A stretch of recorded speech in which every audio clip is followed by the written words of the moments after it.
Hello friends, home of awesome videos में आप सभी का बहुत बहुत स्वागत है। जैसे कि आप सभी को पता है, ये जो कोविड-19 के चलते पूरा यूनिवर्सिटीज़, कॉलेजेस, स्कूल सब बंद हो गया था।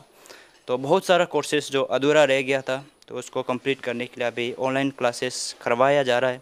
मगर इसमें भी बहुत सारा कठिनाइयों का सामना करना पड़ रहा है, स्पेशली जो गरीब स्टूडेंट्स है और जो स्टूडेंट्स जहाँ पे नेटवर्क प्रॉब्लम होता है वो एरिया पे रहते हैं, उसको भी बहुत सारा प्रॉब्लम का सामना करना पड़ रहा है। तो उन्हीं में से एक स्टूडेंट जो मेरा साथ है, तो उनसे सुनते हैं कौन कौन सी समस्या का सामना करना पड़ रहा है उन सभी को जो ऑनलाइन क्लासेस अटेंड करने में। Hello guys, my name is Yomdo Nyao और मैं अपना जो कॉलेज डिग्री है वो मैं गुवाहाटी में कर रहा था। तो फ़िलहाल लॉकडाउन होने के कारण तो सभी अपने अपने घर आ चुके हैं, तो उसी तरह मैं भी अपने घर आ चुका हूँ। तो मैं अरुणाचल प्रदेश से हूँ। आपको तो पता है कि जब से लॉकडाउन शुरू हुआ है तो सभी स्कूल, कॉलेजेस ये सभी बंद हो चुके हैं। तो क्या ये जो गवर्नमेंट ने ऑनलाइन क्लासेस स्टार्ट करवा दिया गया है अपना जो कोर्सेस है उसे कंप्लीट करने के लिए। तो कि बात ये है कि देखिए, जो ऑनलाइन क्लासेस है तो इनमें बहुत सारे लोग हैं जो पार्टिसिपेट कर रहे हैं, पर ऐसा भी बहुत सारे लोग हैं जो पार्टिसिपेट नहीं कर पा रहे। जैसे कि जो गरीब लोग हो गया, जिसके माता पिता दिन के 3 वक्त का रोटी भी मैनेज नहीं कर पा रहे, तो वो लोग ऑनलाइन क्लासेस कैसे कर पाएंगे। जैसे कि आपको पता है, ऑनलाइन क्लासेस करने के लिए तो आपके पास स्मार्टफ़ोन, लैपटॉप होना पड़ेगा विद हाई स्पीड इंटरनेट। तो जिसका घर में 3 वक्त का रोटी ही नहीं है, तो वो कैसे लैपटॉप, स्मार्टफ़ोन और हाई स्पीड इंटरनेट ला पाएंगे। तो ये भी एक बहुत सोचने वाली बात है। तो उसी तरह मेरा भी यही प्रॉब्लम है। तो और दूसरी बात यह है कि ये ऑनलाइन क्लासेस, इसके लिए नेटवर्क जो बहुत इंपॉर्टेंट रोल प्ले करता है। तो जितने भी हिली एरियाज़ है, जैसे कि पूरा एंटायर नॉर्थ ईस्ट में एक्सेप्ट आसाम में भी कुछ कुछ ऐसे जगह है जैसे कि कार्बी आंगलोंग हो गया, जो हिली एरियाज़ है जिसमें नेटवर्क का इशू हमेशा बना रहता है। और अरुणाचल में तो हमेशा नेटवर्क बहुत ख़राब रहता है। और अगर आपको नेट अच्छा चाहिए तो आपको सुबह का 1-2 उसी में कुछ करना पड़ेगा, और वो समय में तो कोई ऑनलाइन क्लासेस करवाएंगे नहीं।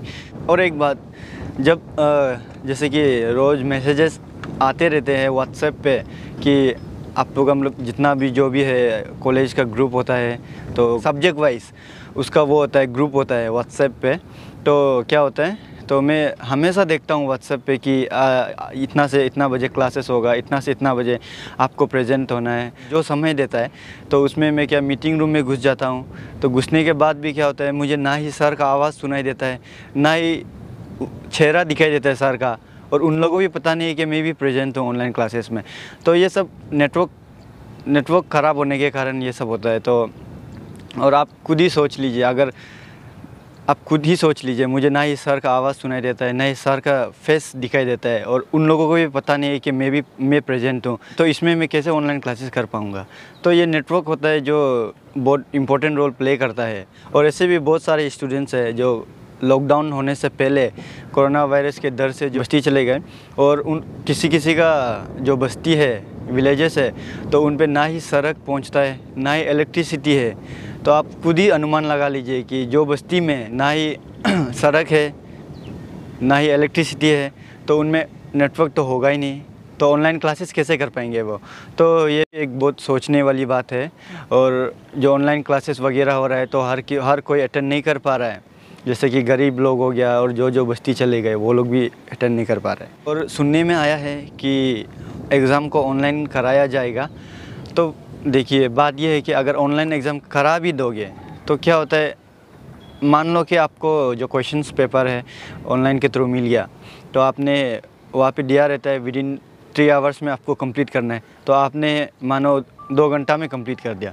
तो कंप्लीट करने के बाद क्या होता है, जब उसे आप सबमिट करने जाओगे तो सबमिट करते वक्त ऐसा तो होता ही ना कि नेटवर्क अप एंड डाउन होते रहता है। अप एंड डाउन होने के कारण अगर आप उसे सबमिट नहीं कर पाए तो क्या होगा।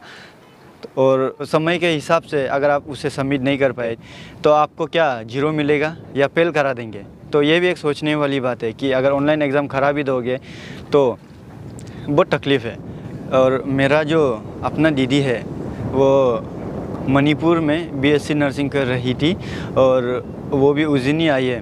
तो उन लोगों को क्या ये एक ऑफिशियल नोटिस आया यूनिवर्सिटीज़ के तरफ से, कॉलेज के तरफ से, कि आप लोगों का ऑफलाइन एग्ज़ाम कंडक्ट किया जाएगा जुलाई 10 या 15 को। अब देखिए खुद अभी इतना जो कोरोना का केसेस जो पॉजिटिव है, अरुणाचल में तो 80+ है और जो मणिपुर है उनमें 300 प्लस है। तो ऐसे में कैसे कोई ऑफलाइन एग्ज़ाम कराया जा सकता है? जैसे कि अगर देखिए वो ऑफलाइन एग्ज़ाम देने के लिए भी गया तो जाने से वहाँ उसको 14 डेज़ तो क्वारंटीन बैठना पड़ेगा कंपलसरी, और देकर आ गया तो देकर आते वक्त यहाँ भी उसको 14 डेज़ क्वारंटीन बैठना पड़ेगा। तो ये बीच में कुछ भी हो सकता है ना, जैसे कि जो एग्ज़ाम देने आने वाला जो मणिपुर में बाहर से आने वाला, तो कहीं पे कुछ सोशल डिस्टेंसिंग तो मेंटेन करना पड़ेगा। तो ऐसे हो कि कुछ कहीं से इन्फेक्ट हो भी सकता है, तो ये भी सोचने वाली बात है। और मैं आपको एक बात बता दूं कि आप सभी को तो पता ही होगा ज़्यादातर को, जैसे कि जो महाराष्ट्र गवर्नमेंट है उन्होंने अपना जितना स्टूडेंट्स है, कॉलेजेस स्टूडेंट्स और जो प्राइमरी, सेकेंडरी और हायर सेकेंडरी कॉलेजेस, उन सभी को प्रमोट कर दिया महाराष्ट्र गवर्नमेंट ने। और जैसे कि फर्स्ट ईयर का को सेकेंड ईयर को थर्ड ईयर, और जो फाइनल ईयर है उससे भी प्रमोट कर दिया उसके प्रीवियस ईयर के जो मार्क्स है उनके बेसिस में। तो और जिसको सेटिस्फाई नहीं था जो फाइनल ईयर के स्टूडेंट्स है, तो उन लोगों के लिए री एग्ज़ाम कंडक्ट कर दिया जा रहा है, वो भी आफ्टर लॉकडाउन। मैं तो यही निवेदन करता हूँ कि जितने भी बाकी जो स्टेट्स है, कि अगर महाराष्ट्र गवर्नमेंट अपना जो एग्ज़ाम्स है उन्हें कैंसिल कर दिया और प्रमोट कर दिया, बाकी जो स्टेट्स के जो यूनिवर्सिटीज़ है वो भी प्लीज़ ऐसा कुछ करने से ठीक रहेगा, वो भी सिर्फ ये साल के लिए, क्योंकि अभी जो कोरोना के केसेस है ये तो कम होने वाला नहीं है, ये तो बढ़ते ही जा रहा है। अभी तो पूरा इंडिया में 3 लाख से ऊपर हो गया। Lastly I would like to mention one thing, I am not against the government, institutions or any other higher authorities. I'm just presenting the problems on behalf of all the students who are facing difficulties to attend the online classes, because every city is not a smart city. Thank you.